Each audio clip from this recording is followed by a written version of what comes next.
안녕하세요. 저는 얼마 전에 여러 가지 개인 사정으로 이혼하고 혼자 살고 있는 30대 중반의 남자입니다. 제가 고용한 가정부 아주머니와 있었던 일에 대해서 이야기해 보려고 사연을 보냅니다. 제가 초등학생 때 어머니가 돌아가시고 그때부터 쭉 아버지와 단둘이 살았는데 아버지는 사업 때문에 매일 바쁘신 분이었고 저도 제 나름대로 공부하고 직장 다니며 바쁘게 살아왔습니다. 제가 30살이 됐을 때 아버지는 그동안 하시던 사업을 저에게 물려주시려고 했고 그에 따라 저는 경영에 대해서 본격적으로 공부하기 위해 자연스럽게 회사를 그만두게 되었습니다. 그 후로 아버지는 이제 새로운 삶을 살아보겠다며 12살이나 어린 여자와 재혼한 후에 지금은 제주도에서 지내고 계십니다. 워낙에 모아둔 재산이 많으시기 때문에 별 걱정 없이 남은 생을 사시려고 하는 것 같아요. 결국 그 뒤로 저는 이 넓은 집에 혼자 남게 되었고 철없는 나이의 대표님 소리까지 들으며 열심히 회사를 이끌어 나가고 있습니다. 수중에 가진 건 돈밖에 없다 보니 남자가 혼자 살고 돈 많고 좋은 차를 몰고 다니면서 뭐 하고 다녔겠습니까? 허구한 날 친구들이랑 술이나 마시러 다니고 새로운 여자를 찾아다니는 게 일이었죠. 옆에서 간섭하는 어머니도 없고 아버지도 없으니 하루에만 여자 3명을 번갈아 가며 데이트할 정도로 방탕하게 살아가고 있었습니다. 비싼 차를 타고 번화가를 누비기도 하고 의미 없는 드라이브를 하면서 여자들을 고시기 위해 많은 노력을 했습니다. 그러다 친구의 결혼식에 초대받아 참석한 적이 있는데 기풀이 현장에서 신부 친구라고 소개받은 여자를 보고 첫눈에 반해서 그녀에게 적극적으로 구애하기 시작했습니다. 제껏 만나오던 해프고 돈만 밝히는 그런 여자가 아니고 순수하고 때묻지 않은 천사 같은 여자라고 느꼈습니다. 그래서 이런 여자라면 결혼해서 살아도 좋겠다는 생각이 들었습니다. 다만 한 가지 흠이 있다면 그녀의 요리 실력이나 집안을 청소하는 그런 가정적인 부분에서는 조금 부족함이 많은 것처럼 느껴졌습니다. 하지만 요즘 여자아이들이 집안일을 하면 얼마나 잘한다고 그냥 이런 부분은 어차피 가정부를 쓰면 되는 거라서 가볍게 생각했습니다. 그렇게 본격적으로 사귄 지 1년 만에 저희는 결혼에 골인했고 행복한 신혼생활을 즐기고 있었습니다. 그런데 사건이 하나 생기더군요. 어느 날 결혼 전 제 아내와 동거했었다는 남자가 저한테 대뜸 연락이 왔습니다. 그 남자는 저를 만나서 꼭 이야기를 하고 싶은 게 있다며 결국에는 제가 있는 곳까지 찾아오더라고요. 그 남자와 많은 이야기를 나눴는데 간단하게 정리하자면 자기와 지금 제 아내는 같은 회사를 다니다가 만나서 연애하기 시작했고 회사 근처에 원룸을 얻어 2년 가까이 동거를 했었다고 하더군요. 그렇게 동거하면서 잘 만나고 있는 와중에 친구 결혼식에 갔다가 저를 만나게 되면서 자기가 환승 이별을 당했다는 겁니다. 처음에 여자가 먼저 헤어지자고 했을 때는 평범한 연인들처럼 오래 사귀다 보니 사랑도 식고 정도 떨어졌나 싶어서 남자 쪽은 연인 관계를 계속 유지하고 싶어 했지만 헤어지려는 의지가 너무 강해 보여서 더 이상 붙잡지를 못했다네요. 하지만 나중에 자기도 알고 보니 동거를 하던 와중에 저와 양다리를 걸치다가 환승했더라는 사실을 뒤늦게 알게 되었고 본인과 동거할 당시에는 결혼까지 약속한 사이였지만 자기랑 헤어진 이유가 돈 많은 남자를 만나 결혼한 사실이라는 걸 알게 돼서 배신감이 느껴졌다는 겁니다. 돈 때문에 자기를 버리고 저랑 결혼한 사실을 뒤늦게 알게 되고 너무 분하고 억울하고 괘씸한 마음에 참다 저에게 연락을 해서 이런 사실을 말해야겠다고 마음 먹었다고 하더라고요. 그 여자는 당신을 사랑하는 게 아니고 당신의 돈을 보고 결혼한 거라고 따끔하게 말을 하더라고요. 저는 제 아내를 사랑했기 때문에 많은 고민을 했지만 그 남자가 충분히 화날 수 있겠다는 생각이 들긴 들었습니다. 그리고 만약에 이 말이 사실이라면 아내와도 분명히 이야기를 해봐야 하는 문제라고 생각했었거든요. 지금껏 돈만 밝히는 해픈 여자들만 만나다가 이 여자는 뭔가 다르다고 생각해서 결혼했는데 만약 그게 사실이라면 저는 이 여자와 계속 사는 게 의미가 없는 거잖아요. 그래서 이 사실을 그날 저녁 아내에게 묻자 동거 사실을 인정했고 그녀는 마치 다른 사람처럼 저에게 따지기 시작했습니다. 사람이 좀 돈 보고 결혼할 수도 있는 거 아니냐면서 발끈 화를 내더라고요.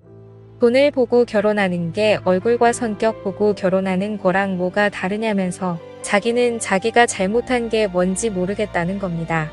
저는 그런 그녀의 모습에 머리가 깨질 것처럼 충격을 받았습니다. 어떤 남자에게 그렇게 상처를 주면서까지 돈을 보고 저랑 결혼한 게 너무나도 거부감이 들었고 결국 결혼한 지 1년을 못 채우고 그렇게 그녀와 이혼을 하게 됐습니다. 결혼한 지 얼마 안 돼서 이혼을 겪은 터라 많이 당황스럽기도 하고 아무래도 이혼한 후에 집에 여자가 없으니까 집안 꼴이 엉망진창이 되고 어느 순간부터는 걷잡을 수 없이 집이 더러워졌습니다. 왜 내가 만나는 여자는 모두 이 모양일까 생각하면서 정신적으로도 많이 힘들어서 일도 손에 안 잡히고 앞으로 어떻게 살아가야 하는지 고민이 많이 되더라고요. 도저히 혼자서 어떻게 해야 할지 모르겠다고 느끼는 상황에서 결국에는 청소도 해주시고 식사를 차려주실 분을 구하게 되었습니다. 저는 아르바이트 구하는 사이트에 부인 공고를 했고 연락이 왔는데 그분이 그렇게 음식 솜씨가 끝내준다는 말을 스스로 하시길래 아주머니를 만나서 이야기를 나눴습니다. 스스로 40대 중반이라고 소개를 했지만 제가 아주머니라고 부르기도 민망할 정도로 젊어 보이고 세련된 느낌이 나는 여자더군요. 보통 가정부라고 말하면 상상되는 이미지가 있잖아요. 머리는 촌스럽게 파마를 하고 펑퍼짐한 옷을 입고 꾸미지도 않는 그런 아줌마 같은 이미지요. 근데 이분은 그런 상상 속 가정부의 모습과 너무 달라 솔직히 조금 놀랐습니다. 요리 실력이면 요리 실력, 집안일이면 집안일, 게다가 전고, 얼굴까지 예쁘니까 당장이라도 집에 와달라고 말씀을 드렸죠. 그러자 자기도 얼른 일을 시작하고 싶었는데 잘 됐다면서 하루라도 일찍 일할 수 있는 곳을 찾고 있었다고 첫날부터 바로 일하게 되었습니다. 일이 일사천리로 진행돼서 참 감사하더라고요. 저는 그날 일찍 퇴근하고 집에 들어갔는데 거지 같았던 집안 꼴이 청소가 많이 돼 있고 집안에는 맛있는 냄새가 진동을 하더라고요. 제가 가장 좋아하는 보쌈 정식이 한가득 상에 차려져 있었고 깨끗해진 집과 맛있는 집밥을 보니까 어찌나 감사한지 울컥한 감정이 들었습니다. 저는 옷을 갈아입지도 않고 식탁에 앉아 갓 담은 김치와 촉촉한 고기들을 입안 가득 넣었습니다. 음식들이 제 입맛에 어쩜 그렇게 딱딱 잘 맞는지 허겁지겁 씹어 삼킨다고 정신이 없었네요. 이렇게 깔끔한 집에서 제대로 된 집밥을 얼마 만에 먹는 건지 갑자기 그동안 제가 겪은 서러움과 그리움, 외로움 같은 감정들이 한 번에 밀려오면서 눈물이 나오더군요. 떠나간 아내가 원망스럽고 동시에 이 아주머니에게는 너무나 감사했습니다. 오히려 제 아내였던 사람보다 훨씬 더 성격도 톡 부러지는 것 같고 요리 실력은 말할 필요도 없더라고요. 그렇게 시간이 지나면 지날수록 저는 그녀에게 더 많은 호감을 느꼈고 많이 친해지게 됐습니다. 이제껏 연상녀는 한 번도 만나본 적이 없었는데 저도 모르게 점점 그녀에게 빠져들고 있다는 생각이 들더라고요. 그녀는 항상 저와 따로 밥을 먹었는데 어느 순간부터 함께 밥을 먹고 싶더라고요. 그래서 이리 오셔서 아주머니도 같이 밥을 먹자고 했더니 그녀는 자기가 일하는 사람인데 어떻게 겸상을 하냐며 묻고 함께 밥을 먹지 않으려고 하는 거예요. 그래서 저도 혼자 먹는 것보단 같이 먹는 게 밥맛도 더 좋고 옆에 사람이 있어 본지 오래돼서 옆에 앉아 있는 것만으로도 저는 충분히 좋으니까 저희 집에서 일하는 동안은 편하게 이야기 나누면서 같이 밥을 먹자고 말씀드렸습니다. 그러자 아주머니도 알겠다면서 감사하다고 인사를 하시더라고요. 그녀는 외모뿐만 아니라 인성도 정말 곱고 아름다운 분이라는 게 느껴졌습니다. 아무리 일로 엮여있는 관계라고 하지만 저를 많이 배려해주고 모든 면에서 양보해 주더라고요. 그녀와 함께 밥을 먹으며 음식들이 어쩌면 이렇게 일품일 수 있냐고 기법을 물어봤더니 아주머니는 웃으면서 자신감을 가지고 하면 된다고 애매하게 말씀을 했습니다. 저는 그 모습조차도 멋있어 보이고 내일은 어떤 음식을 먹을 수 있을까 기대하면서 잠이 들었습니다. 오죽했으면 밥을 먹기 위해서 빨리 퇴근하고 집에 가고 싶다는 생각을 하겠습니까? 마누라랑 살 때에도 이렇지는 않았는데 요리 잘하는 사람과 함께 산다는 게 얼마나 축복인지 모릅니다. 게다가 살림을 어찌나 잘하는지 옷에서는 항상 좋은 섬유유제 향기가 나고 바닥에는 먼지가 하나도 없었으며 모든 물건들이 가지런히 정리되어 있었습니다. 그런 아주머니에게 항상 보너스 차원으로 돈을 더 넣어주며 앞으로도 잘 부탁드린다고 말했죠. 주말에 저는 딱히 갈 데도 없고 비가 너무 많이 와서 온종일 집에서 컴퓨터 게임이나 하고 드라마를 몰아서 보고 있었는데 노크 소리가 들려서 나가보니 아주머니가 오셨더라고요. 아주머니가 조심스럽게 문을 열고 들어오는데 비 오는데도 장보고 오느라 옷이 다 젖었다면서 당황스러워하는 표정이 역력하더라고요. 저는 감기 걸리겠다면서 제가 가지고 있던 제 아내의 옷을 줬어요. 아주머니가 평소에 잘 입지 않는 스타일의 짧은 치마와 흰 티셔츠였는데 그 옷을 입고 나온 아주머니를 보면서 나이가 정말 40대가 맞나 싶을 정도로 젊게 느껴졌습니다. 그 모습이 한창 물오른 30대 초반의 미씨 아줌마와 견주어도 빠지지 않을 피부와 몸매에 저도 모르게 빠져들고 말았습니다. 피부는 하얗고 잡티가 하나도 없었으며 항상 생글생글 웃는 표정에 제 아내의 옷을 입어서 그런지 제 아내의 모습과도 비교가 많이 되더라고요. 당연히 제 아내보다 이 아주머니가 훨씬 더 외적으로는 아름다웠습니다.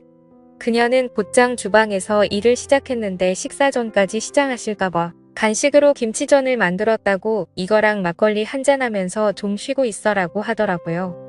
저는 너무 좋아서 연신 고맙다고 인사하고 드라마 보면서 김치전과 막걸리를 즐겼습니다. 어쩜 이렇게 노릇노릇하게 잘 구웠는지 허기진 타이밍에 만들어주시는 것까지 정말 완벽하더라고요. 제가 특히 좋아하는 김치전은 얇고 바삭하게 구운 건데 그마저도 완벽해서 또 한 번 감동이 밀려왔습니다. 대충 음식들을 걸치다가 맛있는 냄새가 나서 주방으로 가봤더니 아주머니는 닭도리탕을 하고 있었습니다. 분주하게 주방을 기웃거리며 음식에 관심을 가지자 아주머니는 웃으며 잠시만 기다리라고 하면서 제 어깨를 주물러줬습니다. 그 모습이 마치 부부 같더군요. 저는 이 순간이 참으로 행복했습니다. 저는 가끔씩 깨끗하게 청소가 되고 음식 냄새가 진동하는 이곳이 과연 내 집이 맞나 하는 생각이 들고 납니다. 이혼한 후로 술에 빠져서 더럽게 살았는데 이 여자가 오고 난 뒤로 모든 게 달라졌거든요. 그렇게 혼자 생각에 빠져 있을 때쯤에 닭도리탕이 완성됐고 저는 밥을 먹으며 아주머니와 계속해서 막걸리를 걸쳤습니다. 아주머니도 비가 와서 그런지 막걸리가 당겼다면서 김치전 해주면서 막걸리 한 잔이 꼭 하고 싶었다고 웃으며 말하더군요. 저는 그녀와 그렇게 닭도리탕을 가운데 두고 김치전과 막걸리를 즐기기 시작했습니다. 많이 말고 딱 한 병만 먹자고 했던 우리는 시간 가는 줄 모르고 늦은 밤까지 시간을 보내고 많은 이야기를 나눴습니다. 아주머니는 아직 나이도 젊고 남의 집에 일이나 하러 다니실 분은 아닌 것 같은데 어쩌다 이 일을 하시게 된 거냐고 물어봤습니다. 10년 동안 전업주부로만 있다가 2년 전에 이혼하고 먹고 살려고 일자리를 찾다 보니 지금 이렇게 된 거라고 하더라고요. 그녀의 여러 가지 속사정을 들었고 저도 속사정을 말하면서 저희는 아주 가까워졌습니다. 추적추적 비가 오던 어느 날 그녀와 김치전에 닭도리탕을 실컷 먹고 막걸리를 한잔 하다가 결국 저희는 정식으로 한 번 만나보기로 하여 연인 사이로 발전하게 됐습니다. 2년 동안 혼자 지낸 그녀는 제게 마음을 쉽게 열어주더군요. 연인 사이라고 하지만 그래도 금전적으로 엮여있는 관계이기도 하니까 저는 좀 더 신경 써서 그녀를 챙겨줬습니다. 이전에 아주머니에게 드렸던 돈을 거의 2배 정도 되는 돈을 드렸고 그녀와 더 돈독한 사이로 발전하게 되었죠. 그렇게 지낸 지 벌써 6개월째입니다. 부부처럼 붙어 살지는 않지만 매일 저희 집으로 오는 그녀와 저는 데이트를 하고 행복한 시간을 보내고 있습니다. 하루는 아버지와 상의할 일이 있어 제주도에 가서 이런 사실들을 말씀드렸더니 아버지는 아직 손주도 못 봤는데 그렇게 나이 많은 여자 만나서 어쩔 것이냐고 당장이라도 헤어지라는 식으로 말씀하시더라고요. 아버지의 입장도 이해가 충분히 가는데 저는 고민이네라. 이 여자를 놓치기에는 너무나도 완벽한 것 같아서 생각이 많아집니다. 오늘의 사연 여기까지입니다. 지금까지 제 사연을 들어주신 모든 분들 감사합니다.